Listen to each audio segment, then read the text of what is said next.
if I'm not mistaken. Which Right. ones? Hello, everyone. This is Tanya here from Edu TV, and I welcome you all to another episode on Edu TV, where we're going to have a dynamic session on smooth transition from schools to universities. Today's conversation is designed to be interactive, practical, and focusing on what truly matters for students and parents at this crucial stage, especially when the CBSE Class 12 board exam results are going to be out any moment. I'm happy to be joined by two distinguished experts today. We have with us Ms. Melissa Maria, the Associate Director, GCEE at the Global Schools Group, and Ms. Natasha Chopra, the co-founder and director of the Chopras Global. Thank you, both of you, for joining us. My pleasure, Tanya, and lovely Thank to you, talk ma'am. to you, Miss Natasha. Thank you so much. Hi, Let's Tanya. discuss. I'm sorry, and a big thank you to Melissa as well for being here. Thank you so much, Ms. Natasha. Let's discuss on the smooth transition from schools to university. My very first question goes, let's discuss it with Ms. Melissa first. Ma'am, what according to you are the top three priorities that you would advise to class 12 students who, in terms of focusing on their final months before they enter into universities, please? Thank you first, Tanya, for having me. And before I answer this question, I just want to say that every time I sit with students at this stage, I'm really struck by how much they are carrying. The weight of expectations, the comparison with peers, the pressure of feeling like this one moment, defines everything. So, whatever I share today, I wanted to feel like a hand on their shoulder, not another item on your to do list. Dear students, please remember. So, the first thing I'd say is start trusting your own mind, not just your memory, not just your notes, your actual instincts and curiosity. Because the world you're stepping into doesn't just need you to know things, it needs you to wonder about things, question things, connect things in ways that are uniquely yours. So start practicing that now. Read something outside your syllabus. Sit with an idea that doesn't resolve neatly. That habit will serve you far longer than any mark. Tanya, the second thing is, and this is something very close to my heart in my work with young leaders, I want to tell them to get comfortable with imperfection. University is going to be, something that they will learn their first real stumble. A rejection, maybe a difficult professor, a project that falls flat. Students who've only ever succeeded can be blindsided by that. So, therefore, dear students, take that small risk now. Try something you might not have been great at. What you're really building is the muscle to recover, and that muscle matters for life. And Tanya, the last one, you asked me three. So, the third one, I want to tell students to look up from the syllabus and look at the world that they're entering. Understand the industries shifting around you, how AI is changing, which skills hold value, what the next 5 years might actually look like. Of course, not obsessively, just with genuine curiosity. And that awareness, dear students, will give you a kind of groundedness that no grade can. You said students are waiting for their results. Students, we see you. That in between silence can feel unbearable. But I genuinely believe that this window that you have now is a gift, if you let that be your gift. Therefore, rest, explore, have these conversations you've been too busy for. You've earned the right, my dear students, to breathe.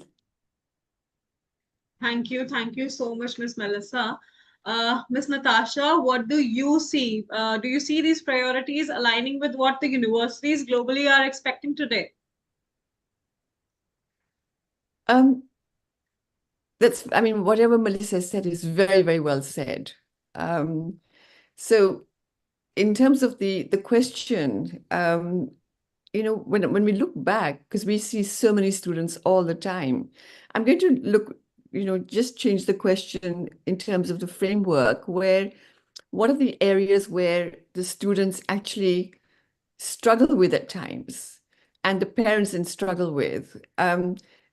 I think a lot of it, and this is something that Melissa touched on, is about the management of the student, where I think the student should look upon this as a journey.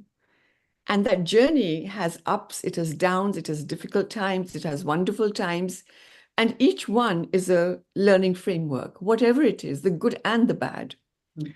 And I love this line where they say that actually your failure is what actually makes you, because that's how you learn. Now, nobody wants to fail. I don't necessarily mean it like that. But when there are stumbling blocks, that's what you need to train yourself on how to adapt. But coming back to the practicalities, there is so much of a focus on grades. Right from there's such a look, the world is competitive and we have to be competitive. But the parents also focus so much on grades that they forget the other things that make the person wholesome. You need to understand your child. Maybe they're good at other things and they need to explore other things, whether it's sports, whether it's arts, whether it's creativity, whatever it is, you need to make time for all those things. Now, students have changed a lot. Parents have changed a lot.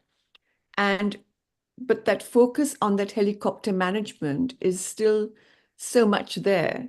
I would say that really, the parents need to step back and encourage the child rather than the helicopter management. So parents come to us, they're concerned about the essays. They want to write the essays themselves. I mean, it's very exciting because they think they're going to university, and you really think that they'd rather go, quite frankly, with the child. But it's so much of management that they actually want to write the essays. They want to write the questions. Or the other extreme is they come to, they go to various companies and say that, look, we'll pay you. Can you please write the essay? You're taking away the entire experience of the child and the entire experience of what the child can do. You're undermining their capability if you ask somebody else to write it. What you're saying to the child is, we don't trust you. We don't think you can do a good enough job. So I think in terms of the areas where this transition has to happen, these are the things that really, really stand out for the students and the parents. And then, of course, you have the most obvious one, which is the rankings.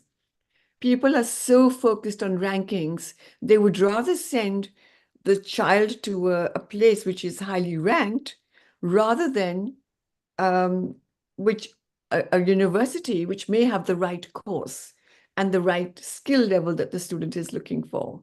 Everybody's not research oriented. If you are, great, then you can look at the very, very high-ranking research universities. But each child, again, is different, and you need to understand that child. So I think, these are the areas which actually will help this smooth transition if we're able to move away from that single-minded and linear focus on the rankings and the marks and the management, the helicopter management from the parents. Thank you. Thank you so much, Ms. Natasha. You've in fact answered a part of the next question that I wanted to put to you, which was that what are the biggest mistakes the students, the parents make when they prepare for international university admissions? So you've already put in across a few points to us in terms of focusing more on the rankings part and paying for writing the essays on behalf of the child and focusing more on grades. What else do you think are the biggest mistakes they make when they are preparing for international university admissions? I think the parents are trying to find answers to, very safe and secure answers to a world now that has become very uncertain. With AI coming in, we need to be far more adaptive. And it's not just the parents and the students. Everybody right now is in a state of flux, whether it's the schools, whether it's the universities. Nobody really knows the momentum that's taking place or is going to take place. And I think it's the most difficult scenario that we've ever had. And everybody's facing, whether it's governments, whether it's entrepreneurs, whether it's institutions. So to prepare for this, really speaking, you need to be prepared for the adaptability that everybody talks about. I know it's sort of a word that's used everywhere. But it is important. I'm sure that Melissa would agree, because as an institution also, you're having to adapt to what you don't know, what you may have to adapt to. So I think it's that thinking away from the certainty. But in terms, the other thing is that when there is so much of a focus on marks, you're not letting your child fully explore themselves. And I think nowadays it's the emotional intelligence and the fact that you need to be able to work with people is critical. So I would really encourage parents to work with their children to help them do volunteering is one example. They also need to see how other people live, how the underprivileged live, how effective they can be for them. And that giving is such an important, that kindness, that giving is such an important quality to have, and something to develop, help your child develop over the years. Many people have foundations, so they can work with them, but not everybody gets their child. There's sometimes this feeling that the child should not be working, let them enjoy themselves, and so on. But you need to be constructive and help them with volunteering, do internships, let them start early. And not necessarily in your business. Go to other people's business. What if they're interested in law? Go to friends who are lawyers, or otherwise apply. There is so much that can be done and used effectively. The travel, go and spend time learning a language. My son, for example, when he was at university, went to a trip in Africa, and he stayed with an orphanage, helping them with sustainability of how to, staying with them, living with them in difficult conditions. But those are the things that actually, now he always says, made him, because he was able to do those things. But right from the very young age, let your child be involved in giving. That kindness, that giving is a very important being of the entire journey. Thank you. Thank you so much, ma'am. Melissa, ma'am, you've been interacting with students, more than thousands of students you've interacted with at the school level. So are you observing similar patterns at the school level? And how early, according to you, should the students start correcting these mistakes? So I think one of the bigger mistakes is not preparing children for what life looks like, on the outside. There's a lot of silo work that happens. It is individual performance, individual, race that children are running. I think schools need to create an environment that allow for collaboration, that allow for group work, because life outside can never be run alone. When you work into a workplace like we are in now, we need one another as strengths to leverage on each other's strengths rather than, just yourself. So I think as a school, one of the greatest mistakes that generally happens is the ranking within school, wherein you are encouraging children to race alone. If we can set something like group projects, and I'm happy that some of the curricula like the Cambridge or the IB definitely encourage group work, wherein students have to play a equal role.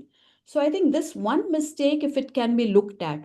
Secondly, and I feel this happens very often because sometimes children don't know, they get themselves involved in so many things. They don't anchor on things that are of interest to them and build on that. So I think early on, like Miss Natasha said, allow children to explore. And I mean, fundamentally, it's empathy or kindness, like said. But when children are allowed to explore, they need those little nudges also to move towards areas that they are actually interested in. Like Miss Natasha said, law. Then we do not want children to go all around exploring 10,000 other things, but start either shadowing or meeting up people who are pursuing that. Look up mentors who are pursuing that. And what else is needed with law, right? So you build your environment around that. And of course, everything has to be done in order to see how life becomes better for yourself and for others around you. So every effort that is made to make the environment or make your surrounding better, I think that is what we can focus on. And that mistake that children do, looking inward only towards me, is something we can work towards. Thank you. I think Thank you that's so a very, much. very good point that Melissa, sorry, Tanya, very, very good point that Melissa has made. I have to really credit you for that. Thank you, Ms. Natasha. Absolutely. Thank you so much, ma'am. Melissa, ma'am, talking about stress, you rightly pointed out that rankings within schools, this is something a lot of students and parents get stressed about. But how can students effectively manage the academic pressure while they're also preparing for the university applications and the future planning? We should not look at these things as separate. When we say the child is preparing for university, actually, school has to be such that the child is entrenched in areas that he is moving towards. If for example we start saying that it is going to be academic pressure or stress, the question is, I mean, firstly, stress is not a bad thing, okay? It's not bad. I don't look at it as enemy. It's not our enemy. But the question we have to ask ourselves is that stress energizing me or is it paralyzing me? If that stress is paralyzing me, then I have to tell my students, or the student has to tell themselves, stop, it's your signal to pause now. Okay? You don't need to push harder. What I've seen among children, if they can start working in ways that are their everyday looks like certain non-negotiables, like I will do these things every day, and not wait last minute to be rushing and trying to complete everything. Again, I'm not, as an, again, I said, I'm not sitting here to lecture, but I'm saying that if children do not create rigid timetables, but set for themselves things which are non negotiable. Maybe every day I will have a walk. It is important. I will nap. I will take a nap. It's important. Having sleepless nights is not going to ease any pressure. You need to have this. You need to sleep well. You need to eat well. You need to exercise well. You need to have 1 hour of focused work and not feel guilty that I've done only 1 hour. All these are non negotiables. But the most critical point, Tanya, when I look at university preparation, and I think Ms. Natasha spoke about that, it's the essay, right? It's our personal statement. I always advise students, no, your personal statement, your essay cannot be a performance. It is not a performance. It is something that you are talking about, what somebody wants to hear, something that is authentic, something that is real.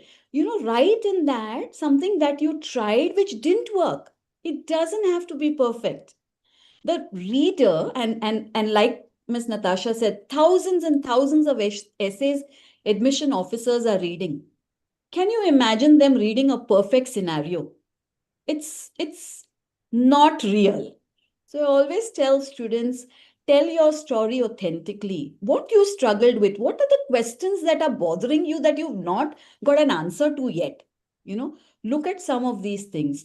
So suggestion to students, very gentle suggestions.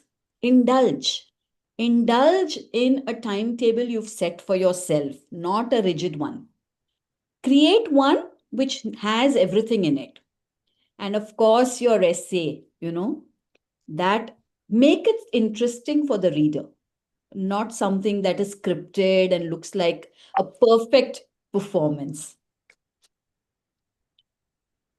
Absolutely, ma'am. Uh, Natasha, ma'am, coming to you, I mean, the Chopra's Global has been interacting with many students in 1995, talking about the set balance for students where they have to make a tough choice. How do you feel? How should they balance their passion and the practicality while they select a course and the destination they want to enter to?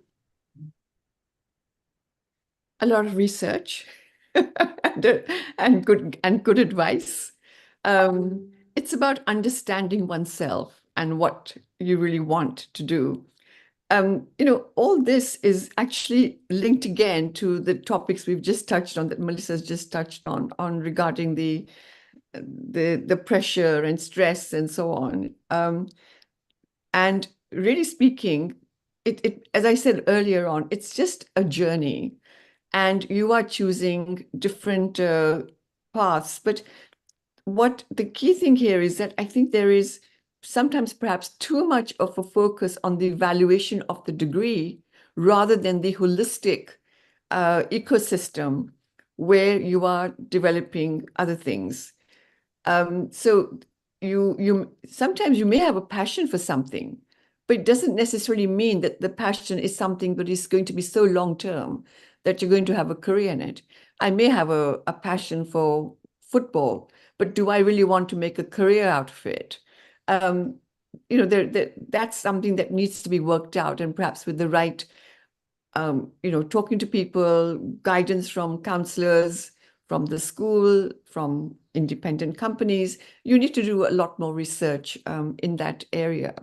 But the key thing in all this that we've been discussing is actually about your skills and one of them is the time management.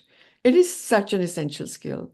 Everything has to happen at the right time. That's how life is. Seasons happen at a particular time. So you need to create that time management and not be in a situation where there's procrastination and then you end up adding the pressure and the stress on yourself. So coming back to the question, because it's also interrelated, I think that career guidance is very essential. Now you need to go to a few people to be able to get that, because there can be biases. So you have to make sure that you choose a company that gives you the right experience and not just who are there, a short time. Experience matters a lot.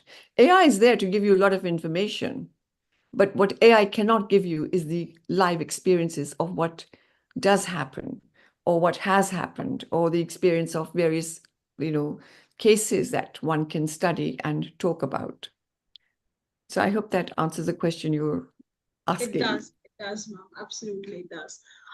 Melissa, ma'am, Natasha, ma'am mentioned about time management just now. You initially, during the first question, mentioned about looking up from the syllabus and looking at the world. So, what are the other practical steps, according to you, that the students should start taking from from the school level, maybe from grade 9 or 10 onwards, in order to build up confidence and prepare for their first year at the university, especially if we talk about the global environment, please? Firstly, let me just address this part of what can children do early on. I think at my school, I'm fortunate we start career counseling and university guidance right from grade 8, So we keep exposing children to everything that is available, try and ascertain what their passions are, and then kind of tie the two together. What is your passion? What is a great university for that? But if you're asking me specifically about how to build confidence and, kind of global environment and readiness, I would want to actually say that as far as I'm concerned, confidence for me has never been about certainty. It's not that if I'm 100% sure what I want to do, I'm confident. For me, it is, in my experience working, confident people are those who can genuinely and very comfortably say, I don't know yet, and not feeling small about it. So, something that I would advise is that to children, to build their confidence with it, go and pick up something that you're really scared to do. And for the next 60 days, just keep doing it. For example, maybe reach out to somebody you admire or share something that you've created. It may not be a perfect piece. It's okay. Or, just apply for something you might not, you don't even think you will get into. Maybe an internship, maybe a shadowing. This whole act of doing something, moving away from your comfort zone, coming out of that, for me, that is the real thing. That is what is going to give children confidence. And believe me, Tanya, no workshop, no masterclass can substitute that lived experience. I think Miss Natasha also spoke about that. Go out there and experience it, whatever scares you. In a global environment, the skill I'd like to point above Anything else is the ability to deeply listen. Listen to a world that is actually completely different from yours. We are so used to being with people who are in our ecosystem. But university outside is full of people who come from different cultures, who come with different perspectives, different contexts. Therefore, it's important that our students learn to listen, learn to experience things that are different from the area and the ecosystem that they are growing up in. Students who thrive are the ones who are curious about other people, not just only about curriculum and about themselves. And we are talking about AI. I always tell students that I think that your generation deserves an answer. Many keep saying that you are in competition with AI and AI is going to take away everything. Boys and girls who are on this call, you are a generation that will decide what AI is used for. Therefore, use it to think more deeply, not to think less. Use it to go further with the ideas that you have and you're genuinely excited about. Of course, curiosity is there, but remember the ethics and the human connection. I think Miss Natasha has spoken about that, and I'm a testament to that. That kindness and empathy underlies anything that we do. So, use this. This is a gift for us, the tool. It's working faster than us, thinking faster than us. But the human connection we can bring. We can teach it what to do for us. So these tools are there, use it, make the most of it, but make sure that your guardrails are there. You're using it underpinned with kindness and empathy. And I think the world is out there for you. Absolutely correct, ma'am. Yeah, Uh, and it's a beautiful world. And I think you're absolutely right. It's the fear factor that is also setting in for not just, I mean, especially for, I mean, the parents in our generations of what's going to happen and so on. But really speaking, there's been many revolutions throughout the world and evolutions, and each time the human has always come on top of it because of our ability to do so. And that should never be questioned. We are able to do many things. And just coming back to the AI, it's something that is now, it's not the future, it is here already. And we have to learn more about it and be able to use it more effectively. The kids nowadays, of course, are at a different level. But look how it's changing the world. At one time, IT and software were the programs to do. And now suddenly, those are the programs not to do because AI itself is coding. So the adaptability of being able to say, well, look, if I can't do this, I can do X, Y, Z. Those skills, and particularly now of the people skills, the team building skills, the skills to be able to communicate effectively are important. So I think people need to do a lot more to do with the skills, the technical skills just are there and have to be there and advanced. But at the same time, the ability to communicate is very, very important. Sometimes people say, and I'd like to,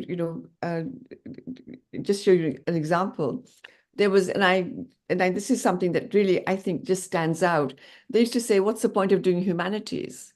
But if you look at the CEOs of many countries, a survey was done in the UK many, many years ago, but the most successful CEOs were the ones who had done humanities, English literature, philosophy, and so on, because those are the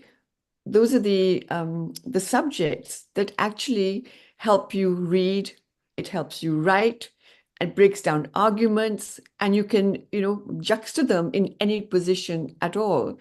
So therefore, it's that ability to communicate which is so effective for your future and your career. And in terms of how the parents can help the students at an early age is for that profile building. Now, people do it as a very set pattern, but that profile building should happen from very early on, whether they're playing tennis or they're doing blogs because it interests them. It's about the person and the student who is doing many things, but with a focus. Not that they're all over the place, but with a focus. And well, I mean, we, for example, as a company, do profile building for our students, and it can start quite early, but there are people who come in at a very late stage and then want to do it. Then you have to draw in their experience of what they have been doing, and often people don't even realize that they have an experience that they can exhibit and that they can write about and talk about. It's giving them that confidence, and this is where parents come in. If you and I believe very strongly that if you can bring up a child with confidence, you've done a great job. Wow, great. Tanya, I just Uh, wanted to add one point here. I yes. think, as a school and school system, with the advancement of technology, whether it's your generative AI or whatever it may be, I think the one thing that schools will need to focus on is teaching children discernment, and definitely it can be taught right from wrong. Like I said, as we move along, there'll be guardrails for all of technologies. But if we don't teach children to ascertain what is right and what is wrong and how it has to be used, I think schools will fail in our job. It is not any longer about teaching syllabi, completing syllabi, because that, I mean, you can learn anywhere, anytime now. We've reached that stage. But we've got to spend a lot of time on teaching children the basic values, bring values back in. It's taken a back seat. Basic integrity, respect, all these discernment, I think, is a key thing, discerning things from right from wrong. So while we move forward with technology, I think we need to entrench once again our students and our children in values. And that is what is going to bring that balance eventually. You're coming back to this point that you just made, Melissa. When we talk about the values in the school, I believe one of the areas that should really take place in schools is actually civic sense. There is such a lack of it, especially in India, where we see such atrocious behavior the moment that you come out of your home and come out of your school. And it's not just with the children, it's with the adults. But it's now time that the children are able to teach their parents that, listen, don't throw garbage on the streets. Don't, just honk away. And it's now, so I think if the schools were able to do this as teamwork, getting on a bus, how to behave, or the underground, offering a seat to an elderly, all those kind of things we take for granted when we're out in the West, but at home somehow people forget about it. And those things are coming in a way which is impacting our society, where look at the state we are in. And it's very sad because it can be corrected and very easily if everybody were to participate. The group work is there. So that team building, you're right, has to start at the schools and carry on from there. That's what we do at our school, always imparting to children that you have to leave the world better than you've received. Yeah. It's so important. You take up projects, you do things such that it will make things better, make the world better, make your environment better, make, your, surrounding better. So that is what the intent should be. The intent should never be your self glory. It should never be your victory, but through your work, what can you do to leave something better than what you have received? Absolutely. And I think, ma'am, we are able to see the change now, especially in the younger kids, because I mean, I've seen it in person. You go to the park with your friends or family, otherwise, you will see maybe elders throwing things away like this, but the kids will not. They will, in fact, ask their parents or their sisters and elder brothers to pick it up and don't throw it like that. So I think the schools are It's doing a great promising. Indeed, they are. Absolutely. Thank you. Thank you so much, both of you. Thank you, Melissa ma'am. Thank you, Ms. Natasha, for such an insightful and engaging discussion today. This session clearly highlights that a smooth transition is not accidental. It is the result of informed decisions, early preparation, and definitely the right guidance. And a message to all the students and parents watching us, please focus on clarity, stay proactive, and take the ownership of your own journey. On behalf of EduTV, Thank you everyone for joining us. This is Tanya signing off from EduTV. Thank you so much and pleasure meeting you, Miss Natasha. Thank you, Melissa. It was very interesting listening to you and really enjoyed the conversation. Thank you, Tanya and EduTV, for making this possible. Thank you. Thank you so much. Bye-bye.